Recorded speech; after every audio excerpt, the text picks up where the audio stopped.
வீட்டில் இந்த பொருட்கள் காலியானால் அது வறுமையை உண்டாக்கும். இந்த பொருட்களில் எல்லாம் தெய்வங்கள் வாசம் செய்கிறது. எனவே எந்த காரணத்தை கொண்டும் இவை குறையாமல் பார்த்து கொள்ள வேண்டும். கண்டிப்பாக தண்ணீர் பானை குலதெய்வம். தண்ணீர் பானையில் குலதெய்வம் வாசம் செய்கிறது. தண்ணீர் பானையில் தண்ணீர் ததும்பி இருக்க வேண்டும். உப்பு ஜாடி அன்னலட்சுமி. உப்பு ஜாடியில் உப்பு குறைந்த அளவு இருக்காமல் நிரம்பி இருக்க வேண்டும்.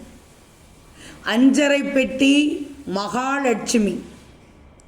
அஞ்சரை பெட்டியில் உள்ள அனைத்து பொருட்களும் காலியாக இருக்கக்கூடாது, நிரம்பி இருக்க வேண்டும். ஊறுகாய் பாட்டில், அது குபேரன்.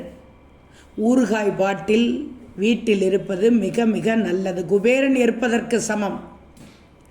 அரிசி பானை சிவபெருமானுக்குரியது. அரிசி பானையில் எப்போதும் அரிசி இருக்க வேண்டும். துடைத்து வைத்திருக்கக்கூடாது, கழுவி கவுத்து இருக்கக்கூடாது. உடனடியாக அரிசியை போட்டு நிரப்பி வைத்து விட வேண்டும்.